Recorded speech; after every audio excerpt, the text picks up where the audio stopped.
सुहिणी यादि बाग़ 52। रोकी आवाज़ बिल्कुल बि न ॿुधो। उन जे हथ में मोबाइल, हिकु हथ खीसे में, पंहिंजे रोयल अंदाज़ में वञे पियो। वरी वापसि आवाज़ आई, रोकी। इनखे थियो केरु मूंखे सॾु थो करे शायदि। जीअं ई पुठियां ॾिठो, हैरान थी वियो।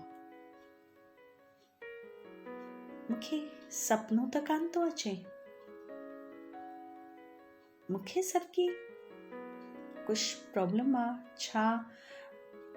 इलाही सवाल हुन जे मन में। उते ई बीहजी वियो ऐं अॻियां रेवती अची बीठी। रोकी चयो, छा थियो रेवती? पपा जी तबियत ठीकु आहे? कुझु प्रॉब्लम त कान्हे? एतिरे में छा थी वियो? सभु ठीकु आहे न?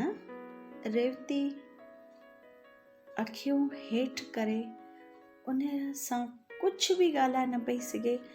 एतिरी घबरायल कि उन जे चपनि मां आवाज़ ई न पियो निकिरे। रोकी उन ॾे निहारे करे हल्की सी मुश्क ॾिनी, जेका रेवती बिल्कुल बि न ॾिठी। रेवती हींअर त अञा अंदरि एॾो पई ॻाल्हाए, एतिरे में हिनखे छा थी वियो?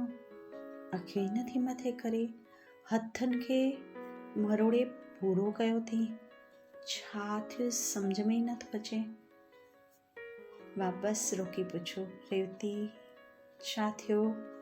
रेवती वापसि हिम्मत करे चयो, रोकी सॉरी, जे वक़्तु पप्पा जो डॉक्टर चवणु आया, मां ख़ुशी में एतिरो हुयसि कि मूंखे कुझु बि ख़्याल ई न रहियो कि मां छा कयो। 1 सेकेंड, सॉरी। इलाही हिम्मत छुटाए घबरायल झुमल में तोड़े तोड़े शब्दनि खे पेश कयो। रोकी हल्की सी मुश्क वापसि ॾिनी ऐं उन जे ॿिन्ही कुल्हनि ते हथ रखी चयो, रेवती मां सम्झां थो तुंहिंजो अटेंशन अहिड़ो बिल्कुल बि न हुयो। तूं इहा ॻाल्हि दिमाग़ में बिल्कुल बि न खण। तूं अञा ताईं हिन ॻाल्हि खे पकड़े वेठी आहीं। अरे ही अमेरिका आहे, अहिड़ो सभु आम ॻाल्हि आहे। इन में कोई ग़लति सोचण जो सवाल ई कान्हे। तूं कहिड़ी दुनिया में थी जी रेवती? ही सभु न सोच। हींअर तूं पप्पा ते ध्यानु ॾे। रेवती अञा बि कुझु जवाबु न ॾिनो, सिर्फ़ु चयो उन जे कुल्हे तां हथ हटाए चयो, रेवती कंधु मथे कर, अखियूं मथे कर। रेवती कंधु ई न मथे थे। सम्झ में ई न अचेसि मां कहिड़ी नज़रुनि सां निहारियां। वापसि रोकी चयो, रेवती प्लीज़ तूं बि भुलिजी वञ, मां बि भुलिजी थो वञा। अहिड़ी कोई वॾी ॻाल्हि ज कान हुई। ही सभु हलंदो आहे, इन में कोई हर्ज कान्हे।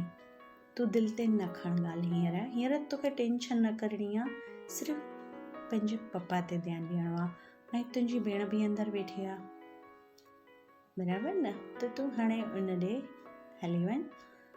प्लीज़ कुझु कमु हुजे त मूंखे फ़ोन कजांइ। रेवती हा चयो। उन जे अखियुनि मां पाणी पियो निकिरे। रोकीअ ॾिसी वरितो। रेवती तूं रोए थी? वापसि कंदिलो ॾे रेवती चयो, बसि मूंखे पंहिंजो पाण ते शर्म थी अचे कि हेॾी त मूंखे मदद कई। मूंखे सम्झ में नथो अचे मां उन जो कर्ज़ु कीअं लाहींदसि। Thank U. जे तव्हां मूंखे मदद न कयो हा त पप्पा जी हालति ख़राब थी वञे हा। रोकी वापसि चयो, पहिरां त तव्हां चवणु बंदि कर। मां पहिरां ई चई छॾियो न, कोई रिश्तो जुड़े कि न जुड़े, पंहिंजी दोस्ती रहंदी। हा बेशक उन कॉफ़ी खां पोइ रिश्तो त न जुड़ियो, पर दोस्ती बि तो न रखी। ख़ैर, तूं मूंखे मददगार बणायो, मूंखे हिन ॻाल्हि जी बि ख़ुशी आहे। ज़्यादा न सोच पप्पा ॾे वञ प्लीज़। एतिरो अञा चयो ई मस, रोकीअ जो मुड़ण ऐं उन आवाज़ ॾे रेवतीअ जो निहारण। आवाज़ हुयो मिस रेवती।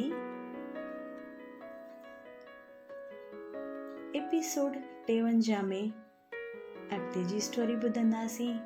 उमेद आहे त अॻिते जा बि एपिसोड तव्हां दिलि सां ॿुधंदा। शुक्रिया।